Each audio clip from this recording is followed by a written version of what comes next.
Good evening and welcome to the programme. I'm Victoria Hollins. Professional women in the capital are earning significantly less than their male counterparts. A major survey has found female managers are effectively working up to 60 days a year for free when their salary is compared to men doing a similar job. The findings, published by the Chartered Management Institute, are based on the response of around 70,000 UK managers and reveal how the gender pay gap is greatest in London. Here's Emma North. London leads in so many ways, especially in the financial sector. But when it comes to management, salaries and the sexes, women are just like men, only cheaper. 72,000 managers across the UK told a survey how much they earned. In London, men working in management are likely to earn a little over £71,000 a year. Women earn just over £55,000. That's a difference of £16,000. And this, the survey claims, means women managers work on average 59 days a year for nothing. And the situation in London is worse than elsewhere. We should be rewarding on the basis of the outputs and the outcomes rather than how many hours. Otherwise you end up in presenteeism and you're just judging the hours. On the surface, these figures suggest that there is a big difference between the amount of money men and women are paid. But do they reflect a genuine gender bias, or is it just the case that men and women end up taking different career paths?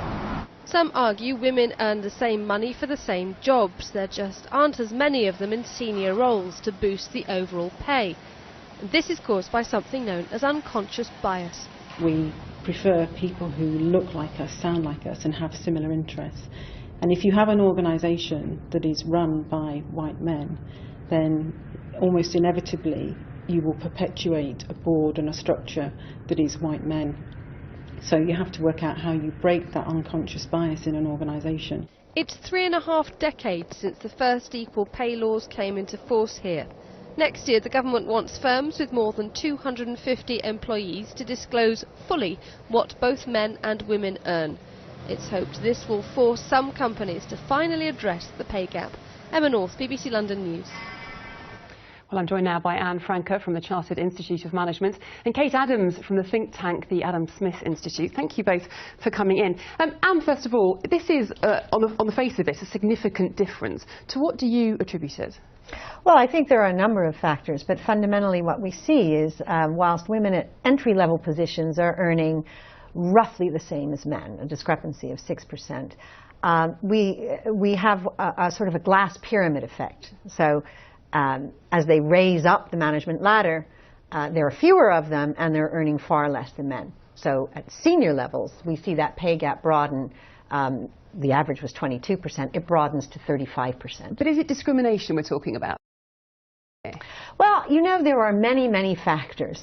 Some are the choices that women make to have families. A lot of it is to do with what we call the glass obstacle course. So second-generation gender bias.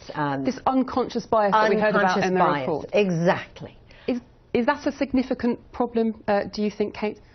Well, today's CMI report suggests that they have compared men and women in the same jobs, doing the same kinds of work, and basically the same career across the board, and they have found that women are earning significantly less. I think on average it was 23%. But the reality is that the survey did not actually weigh men and women like for like.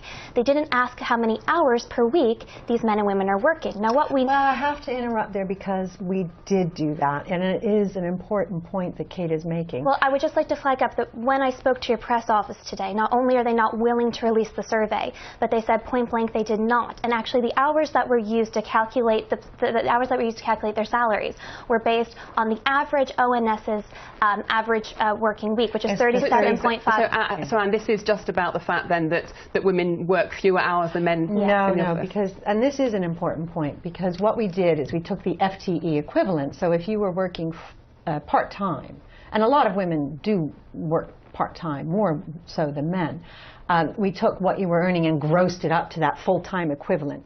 And we must remember, and I think this is important, we are talking about managerial roles. And as we all know, managers tend to be on annual salaries rather than hourly wages. This does not look at an hourly wage. It looks at the annual salary. So, Kate, the problem is deeper than this, then? So that's the entire point, is that managers are working far more than what today's survey was calculated on. They're working far more than 37.5 hours a week. But surely people should be paid on the outcomes of their jobs, not simply the face time they put in. Well, Absolutely. it depends on what that face time is producing. Most bonuses are based off of not only time put in, but also the outcomes that are coming from it. And what we know is that men tend to work across the board 30% more a week than women do. This isn't a case, or today's survey at least, does not show that women are earning less because of employer discrimination. It shows that they're earning less because they work less hours. I am very open to have a debate about sexism in the workplace, but today's survey simply does not show that. The numbers just don't add up. So what is it then? I do think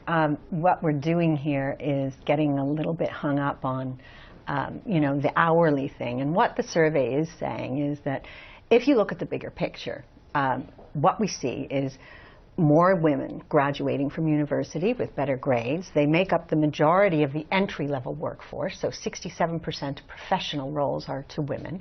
And those roles, and this is a very positive development, they're being paid roughly the same as men. The issue is, as you climb up the ladder, the culture, the presenteeism, as you said, the focus on face time rather than outcomes, mitigates against women staying in the workforce. These are cultural issues. Last word to you, Kate Andrews. You regard it as no problem, nothing needs to be tackled then? Well, I just haven't seen the evidence for that. I'm very open to a discussion about potential sexism in the workplace, but today's survey hasn't released the information that they used to get those statistics, and it also hasn't used the numbers accurately. It's incredibly misleading. Okay, I'm afraid we have to leave it there. No conclusion today, but thank you for your time. Thank you. 40-year-old survey. It's not misleading. Thank you very much. Lots more to come tonight, including scaling new heights. The teenagers hoping to become world champions in rock climbing without ropes.